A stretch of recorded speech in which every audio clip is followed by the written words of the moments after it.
This is CGTN, China Global Television Network.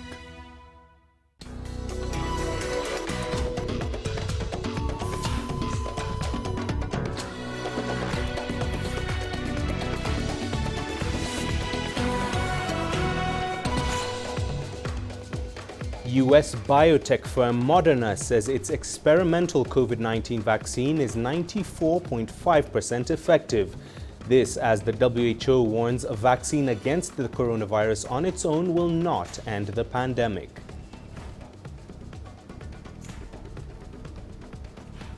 Ethiopian government officials accuse local Tigray forces of taking 10,000 prisoners as the conflict spills over its borders.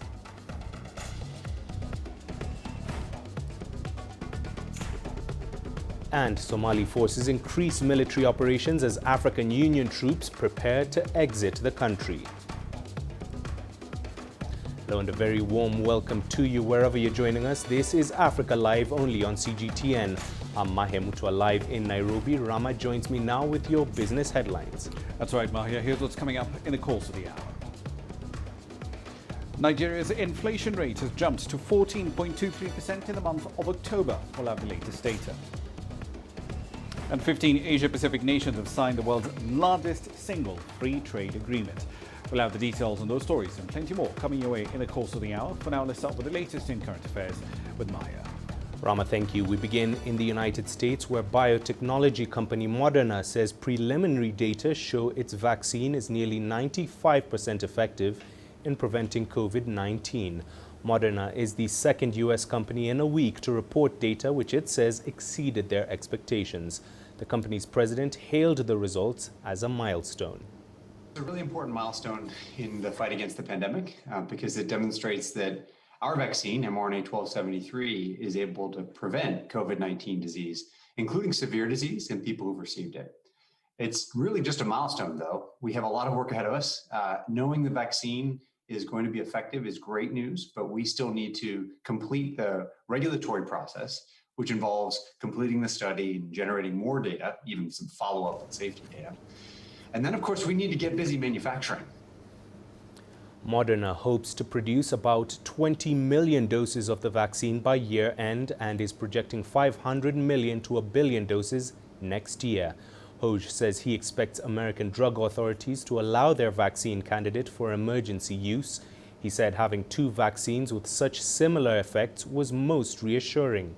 Last week, the joint venture of U.S. company Pfizer and Germany's BioNTech announced that its candidate vaccine is more than 90% effective against the coronavirus.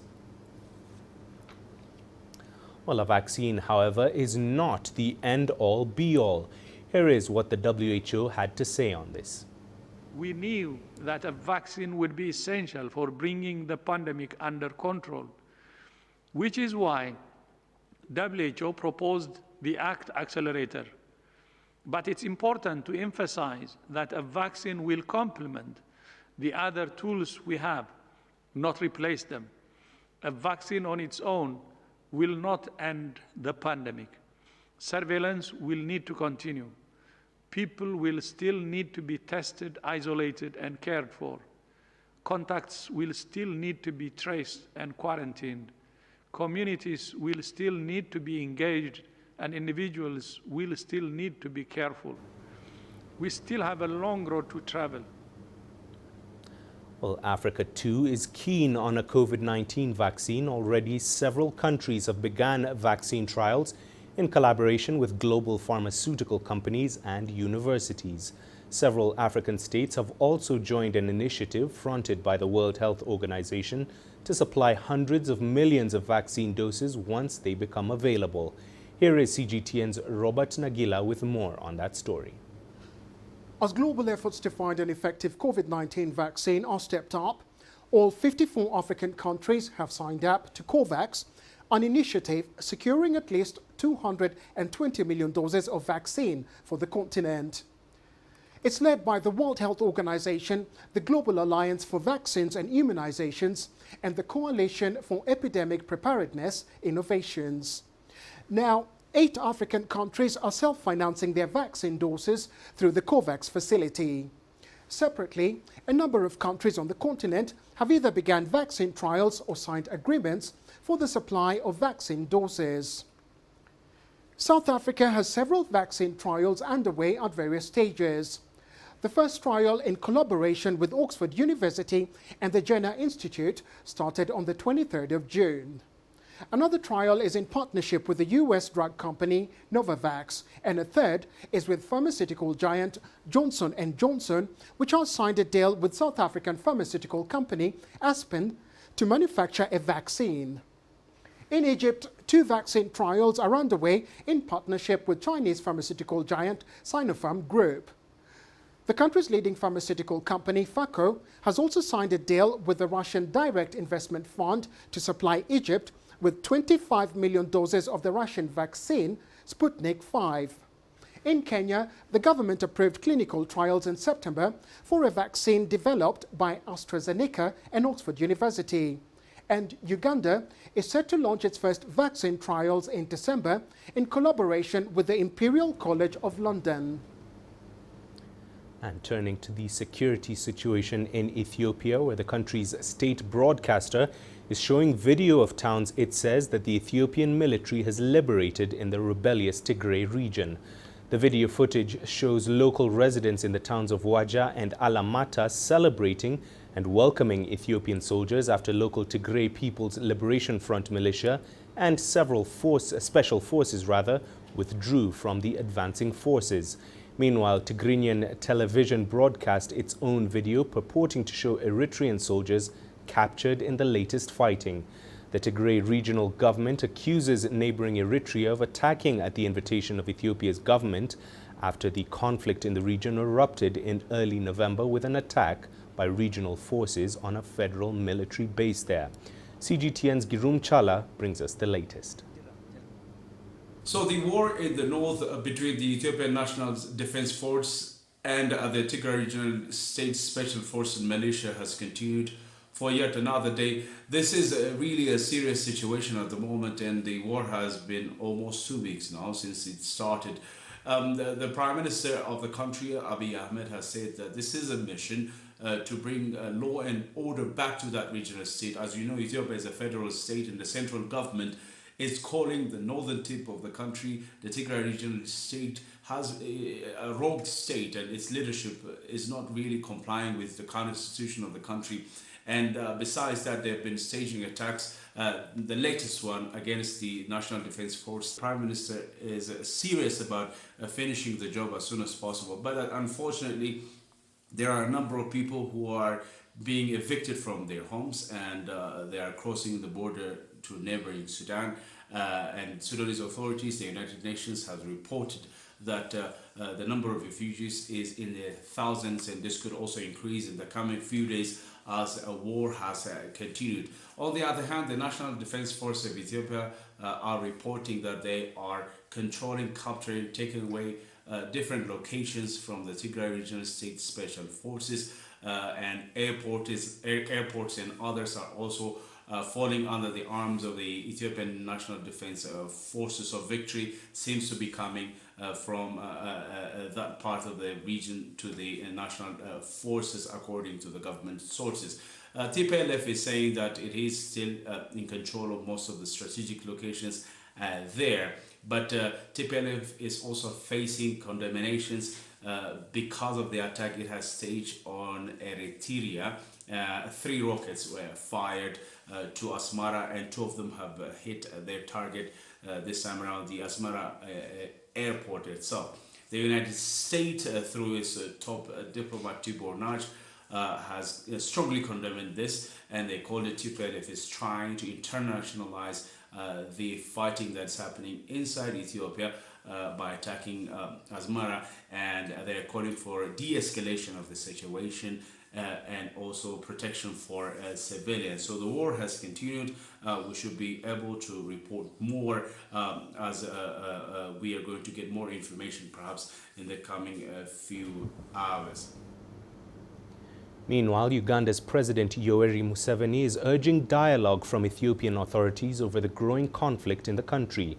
The Ethiopian government is carrying out a military operation in its northern region after escalating tensions with the Tigray People's Liberation Front there. Leon Senyange now reports. President Museveni took time off his campaign schedule to meet the Ethiopian Deputy Prime Minister Demeke Mekonnen Hassan and his delegation. The meeting was held in northern Uganda, and top of the agenda was security issues currently affecting Ethiopia. Following the meeting, President Museveni tweeted saying that he disagrees with politics that focuses on ethnic federalism and said there must be emphasis on issues of oneness and common interests. Thousands of people have fled into eastern Sudan since Ethiopian forces launched its military operations in Tigray. There are fears the crisis could escalate into a humanitarian disaster. Leon Senyange, CGTN, Kampala, Uganda. Indeed, there are fears of a humanitarian crisis in the region. The UN Refugee Agency says over 20,000 Ethiopian refugees have crossed into neighboring Sudan as fighting in Tigray rages on. Here is more on that now. Whether by boat, foot, or even wading through the rivers, Ethiopian refugees have been arriving in Sudan by any means necessary.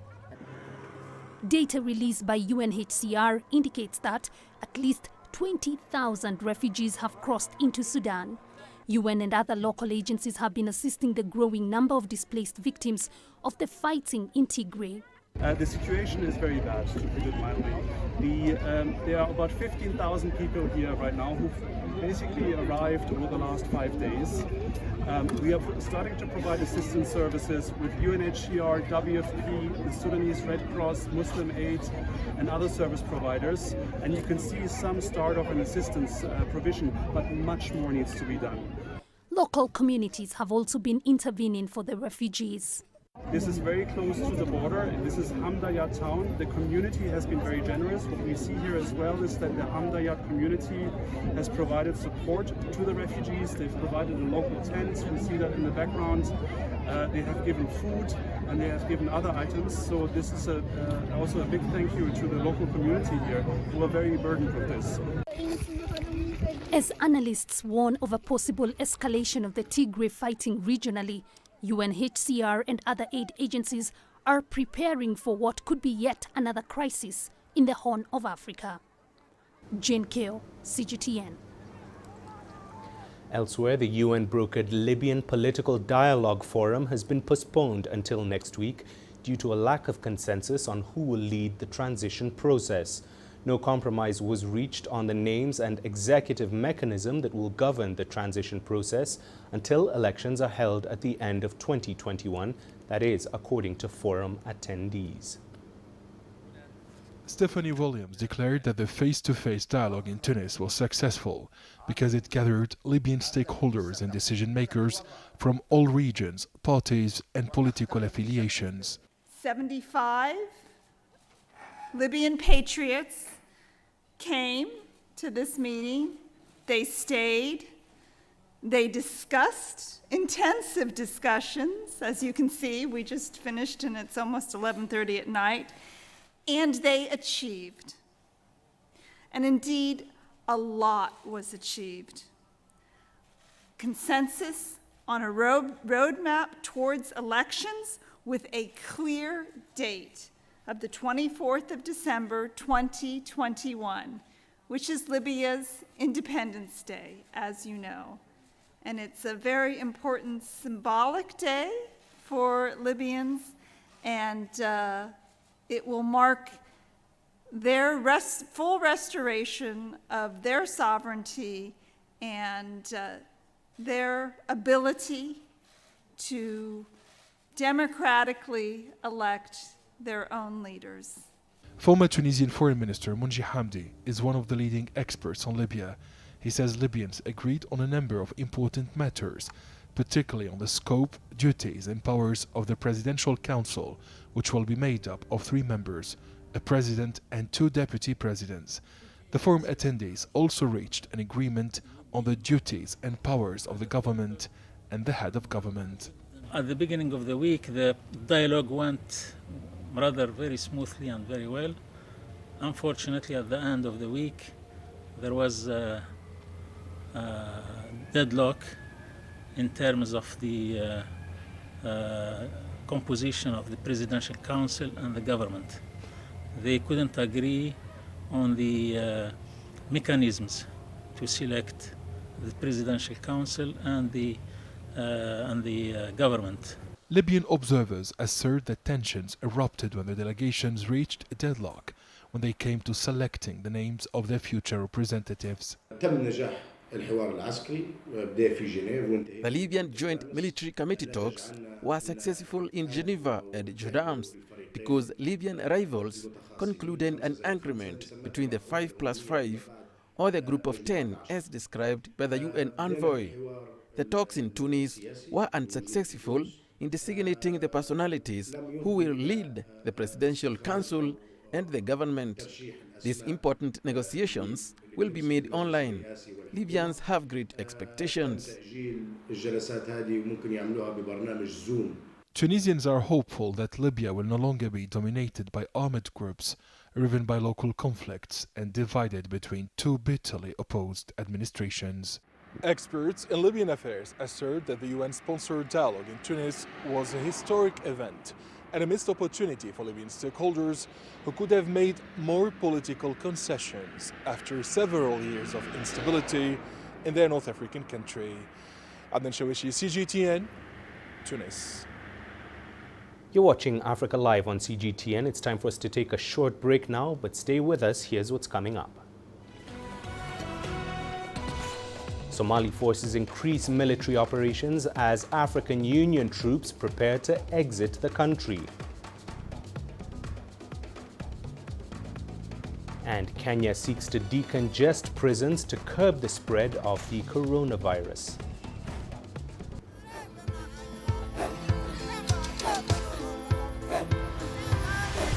Africa is a continent of diversity, with varied climates and enchanting geography, and a people so distinct, but with a shared enduring spirit. We are at the heart of the continent to bring you the untold stories. Let's have a look.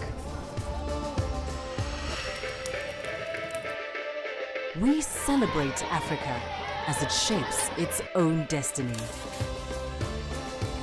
Adnan Shawishi, Tunis, Cairo, Juba, Johannesburg, Ethiopia, Tanzania. Africa Live. Find your voice.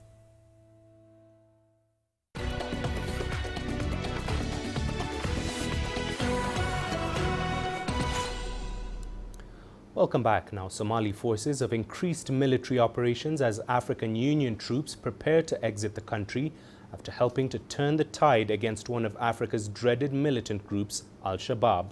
From Mogadishu, CGTN's Abdulaziz Bilo brings us this story. Somali special forces patrol a coastal town in the Lower Shabelle region months after seizing it from militant group Al-Shabaab. In recent years, government forces have been conducting independent operations, capturing strategic towns and villages previously used by the terrorist group to attack allied forces and mount deadly car bombs in Mogadishu and surrounding towns. Elsewhere, a 20,000-strong peacekeeping force known as AMISOM that has been operating in the country since 2007 has been gradually handing over security responsibility to Somali forces after assisting Somali authorities to turn the tide against militant group Al-Shabaab that once controlled nearly half of the country. Hussein Sheikh Ali is a former national security advisor to the Somali president and says the transitional process has been slow and hasn't been implemented effectively. There was an agreement in 2017, May 2017, a plan that was agreed between the Somali government and the international community to help the Somali security forces to take over from AMISOM. And that program was called a transition plan. And it was a conditional transitional plan. Since 2019, there was no AMISOM exit, and things remain the same. The African Union force has handed over several forward operating bases to government forces. This military base on the outskirts of Mogadishu had been under the African Union mission for years, and played a crucial role in ousting the Al-Qaeda-affiliated group from Mogadishu 8 years ago. Along the country's border with Kenya, units of the army have been deployed to boost security. Forces have been urged to increase pressure on the group ahead of planned polls next month. I urge security forces to work closely with members of the public. We are heading towards general elections, and security is of paramount importance. Securing the country remains the main priority, and we must all play a role in ensuring that no one disrupts our stability. On the political front, the new Prime Minister last month appointed a new Defence Minister, whose critical task will be implementing an existing transitional plan. Under that plan, AMISOM is expected to hand over military outposts to Somali forces and reduce its troops on the ground. Meanwhile, Mogadishu has been increasing its military personnel, with countries like Turkey training hundreds of troops at this military academy in the Somali capital, as Somali authorities prepare for gradual AMISOM exit from the country in the coming years. Abdul Aziz Bilo, CGTN, Mogadishu, Somalia. Now, women in South Sudan continue to face major challenges, including sexual harassment and a lack of job opportunities. Many women and girls say they are discriminated against because of their gender. CGTN's Patrick Oyet now reports. Rebecca Kiden is a university graduate. She volunteers at an aviation company after failing to secure a job. You go into an interview or you walk into an interview and there are guys and they see you a lady, and some of them are open-minded. You know, they tell you, well, you don't have to do the interview. You know, you can meet me at this place. Yeah, especially for us ladies like me, I've experienced it like 3 times. They tell you, we can just meet up in this place, or you can come and meet me in my hotel, or this or that, and then you can start the job thereafter. Many women in South Sudan tell similar stories. One youth organization is urging South Sudan's government to expedite programs to empower women that were stipulated in the country's 2018 peace deal. The agreement dictates that South Sudan's government provides funds for capacity building and financing for selected enterprises run by women, but the peace deal's implementation is delayed. In this regard, we, the South Sudan Youth Organization Coalition, call upon the revitalized Transitional Government of National Unity to establish the Women Enterprise Development Fund and further urge the transitional government to involve, engage, and consult with women throughout the process. The organization says this will improve the entire economy in the long run. South Sudan has the 7th highest prevalence rate of child marriage in the world. 52% of girls are married before their 18th birthday, and 9% are married before they are 15 years old, according to UNICEF. UNICEF says child marriage is driven by gender inequality and the belief that girls are somehow inferior to boys. 95% of the clients that have walked in here, the first question they ask me, did you do aviation? Like, did you do anything with aviation? Did you do hospitality? Like, have you studied this field? And I'm like, no. In the university, I majored in finance. And then this is something that I got, and I decided to learn. I have a feeling a woman can do anything. It's not like a man this, a man should be doing that. Rebecca Kiden says she believes South Sudan lacks a strong legal framework and says existing laws meant to protect women are poorly enforced. She says unless the situation changes, many women will continue to suffer. Patrick Oyet, CGTN, Juba, South Sudan. And returning to Tunisia now, the COVID-19 crisis has worsened the feeling of despair among Tunisian youth, increasing their urge for irregular migration. Authorities have announced that intercepted crossing attempts rose from 14 in October 2018 and 47 in October last year to 157 in October this year. According to a recent report published by the Tunisian Social Observatory and the Tunisian Forum for Economic and Social Rights, the number of undocumented migrants who reached Italy edged up 180% in October 2020 compared to the same period of last year. The report explains this rise by the worsening economic, social and political crisis. Since January, we've reported an unprecedented wave of irregular migration. At least 12,200 people have reached Italian shores from January 1st until the end of October. Meanwhile, over 1,000 irregular migration attempts were foiled and 11,900 irregular migrants were prevented from reaching Italian shores. Over 25,000 people have attempted to cross the Mediterranean. These numbers are the highest since 2011. The Tunisian parliament has held several meetings with the interior and the social affairs ministers. MPs view the irregular migration attempts as a dangerous decision. Unfortunately, irregular migration is on the rise because the conditions are favorable. All institutions in the region are focused on fighting the COVID-19 pandemic. Many people have drowned this year when their makeshift boats capsized. The economic situation will not improve rapidly. That's why the wave of irregular migration is hard to stop. Dr. Anas Lawini has studied the phenomenon of irregular migration during the pandemic. The psychotherapist says unemployed and impoverished people are convinced that they have nothing to lose. Therefore, the desperate youths view the COVID-19 crisis as an opportunity to improve their social and economic situation. This social phenomenon reflects a psychological state which is rooted in many reasons even before the coronavirus crisis. The economic reasons, the living standards and unemployment push youth to irregular migration.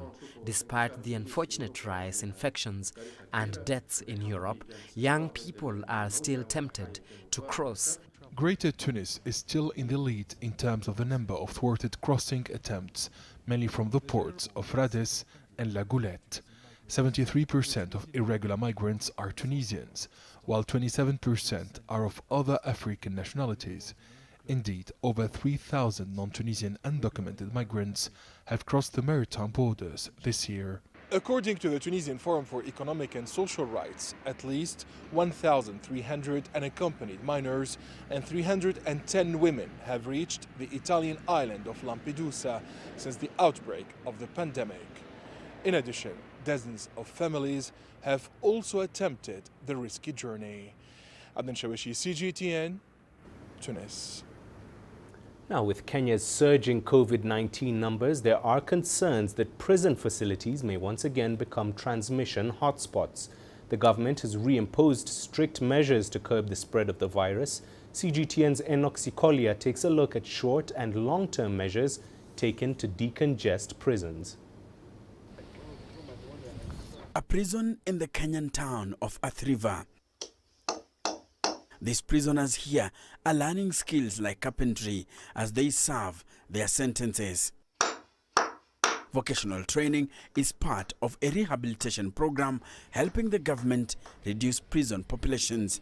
Many facilities have been holding inmates beyond their capacity.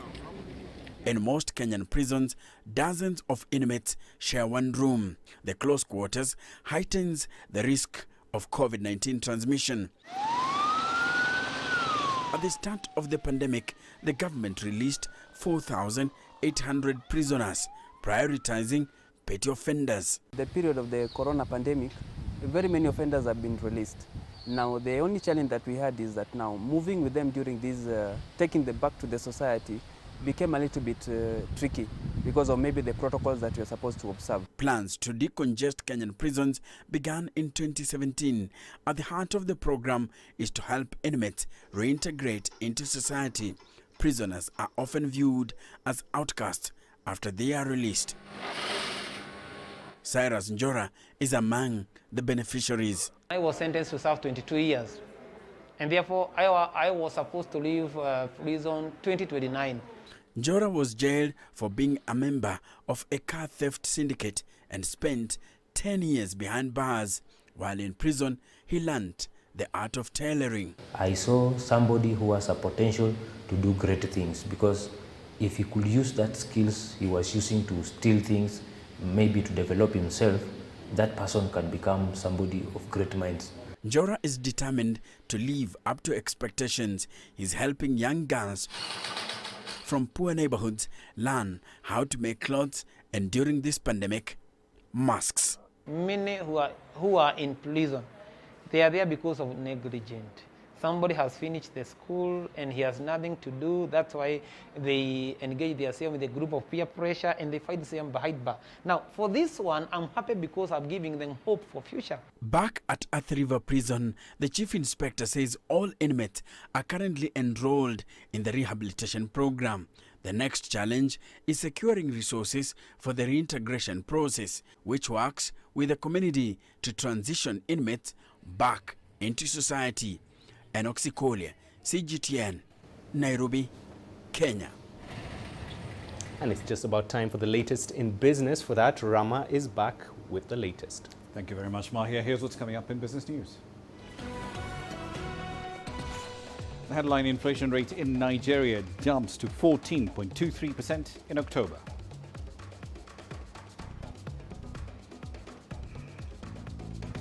And 15 Asia-Pacific nations have signed the world's largest free trade agreement. We'll have the details next.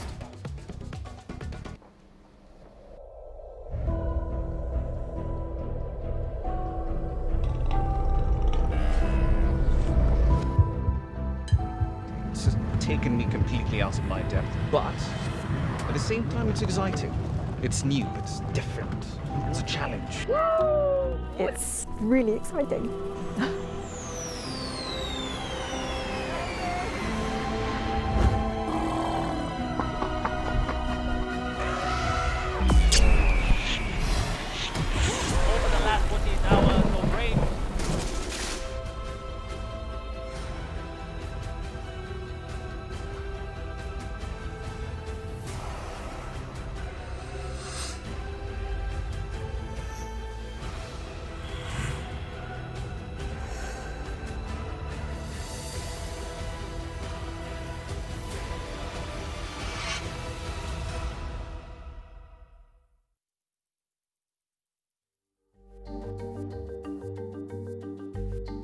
Africa Live. Find your voice.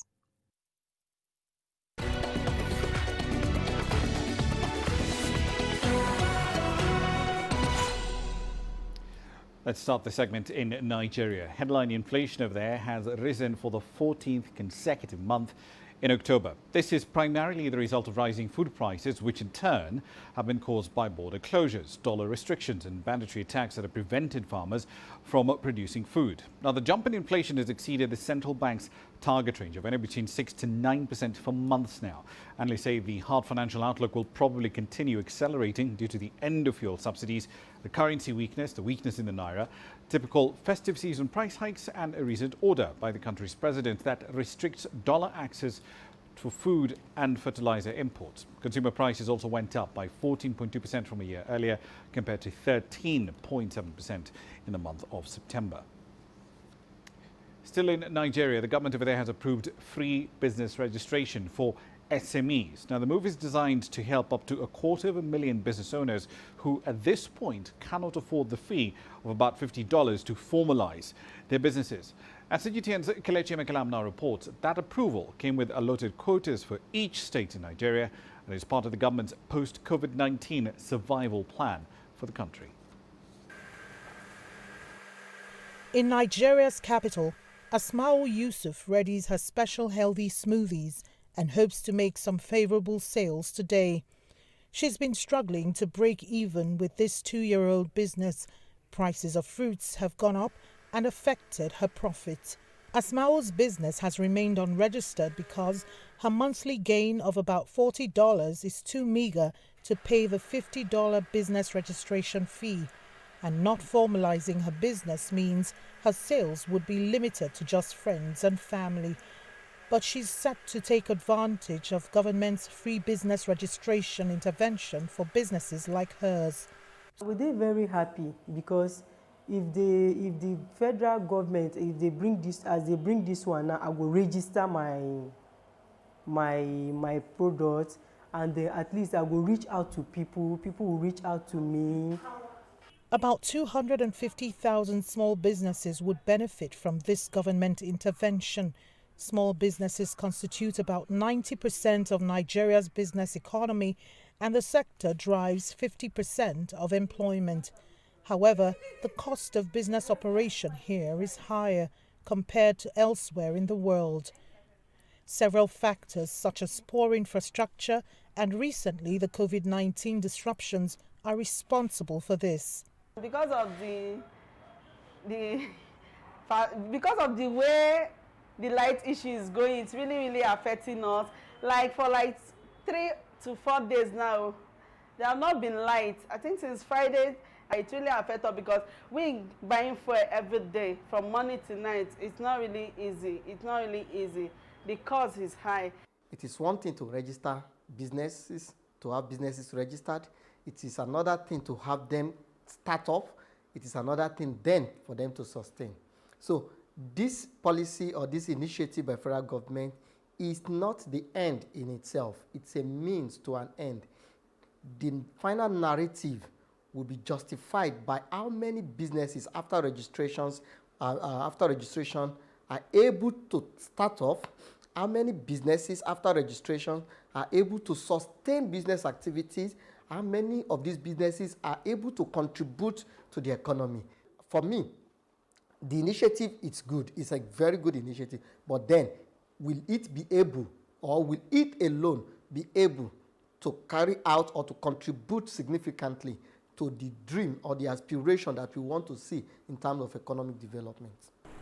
Government may need to do more than free business registration to sustain actual economic growth.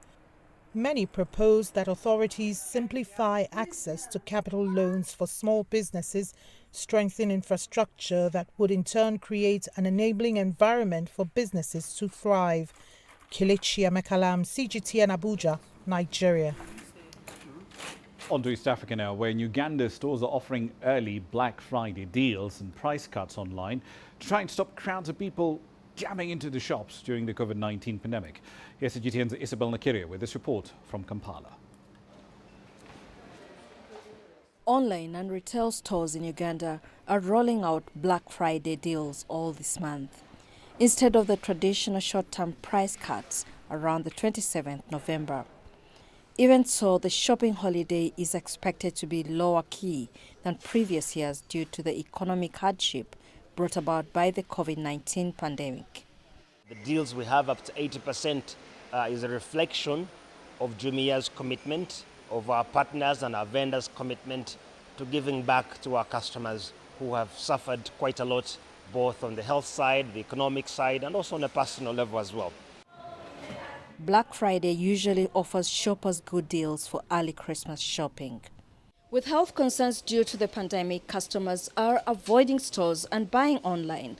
But fashion stores say they are finding it hard to get the right sizes, especially if they have to make online deliveries. And social distancing and closed changing rooms in physical stores means brands are having to get creative.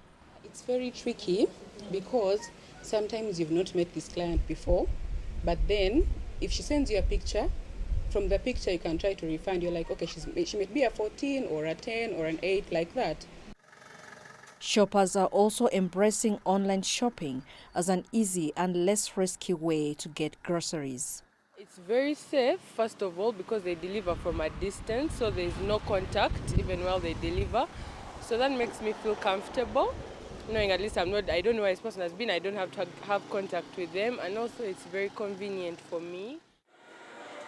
So even if there's no mad dash on Black Friday itself this year, store owners are hoping deals throughout November will help them stay in business. Isabel Nakiria, CGTN Kampala, Uganda. Away from the continent now, 15 countries from across the Asia-Pacific region have signed the world's largest ever trade deal.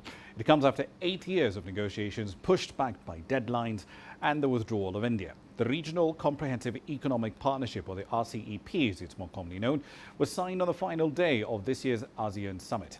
CGTN's Ryan Meltzer now reports. This was not how the leaders would have imagined it when talks began 8 years ago. 15 ministers putting pen to paper back in their home countries, watching each other on checkerboard split screens. But they finally got it done, inking the free trade deal encompassing the 10 ASEAN countries, China, Japan, South Korea, Australia and New Zealand, comprising 30% of the world's population and nearly 30% of its GDP.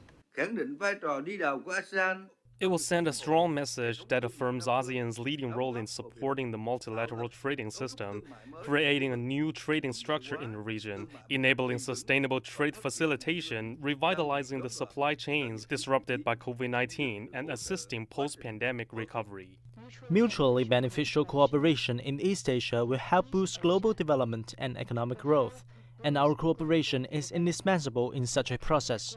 We are also committed to the path of solidarity and development. The deal should remove tariff and many non-tariff barriers and boost investment, e-commerce and cooperation in areas such as technology.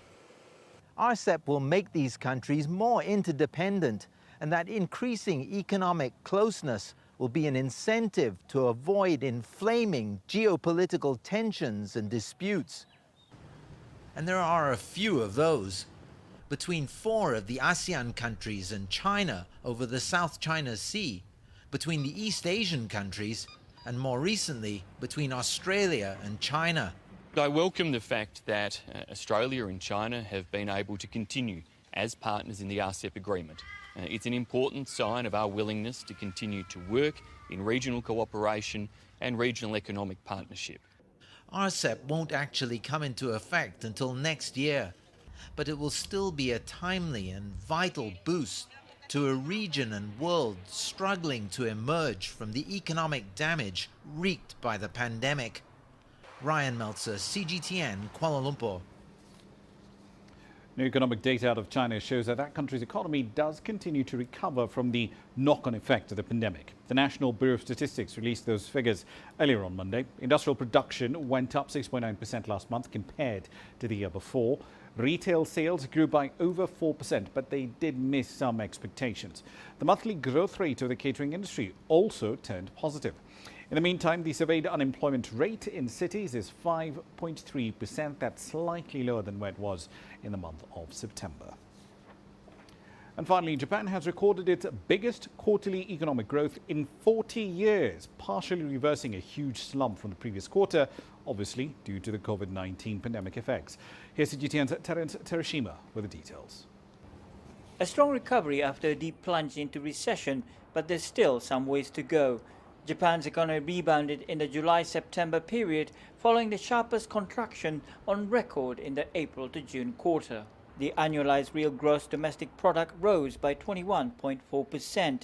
It's the quickest rise since the country began using its current GDP measurement system in 1980.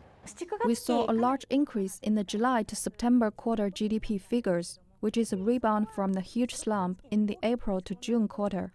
However, it only made up just over half of the loss we saw in the April to June quarter. Although economic activity is resuming, the effects of COVID-19 are still putting downward pressure on the economy. On a quarterly basis, the economy grew 5%, supported by private consumption, rebounding from a plunge amid the lockdown from April to June. Demand from abroad helped to boost its performance, with exports growing by 7%. But capital spending fell more than 3%, with uncertainty over pandemic's fallout weighing heavy on business sentiment. The third wave of the COVID-19 outbreak in Japan is already affecting the food and service industries. In some districts, authorities are asking restaurants and bars to close early. Another lockdown measures to contain the virus may affect Japan's economy yet again. Experts expect the growth in the October-December quarter to be limited as worries over both COVID-19 and the winter flu season dampened consumer sentiment. Normally, we see the largest consumption in December, but if we see an increase in COVID-19 cases, we may see a return of the mood for self-restraint and a slump in private consumption, which will limit economic growth. The concerns underline the fact that, like many leaders worldwide, Japan's new Prime Minister Yoshihide Suga still faces a tough challenge balancing economic recovery with containing the virus. Terence Terashima, CGTN, Tokyo.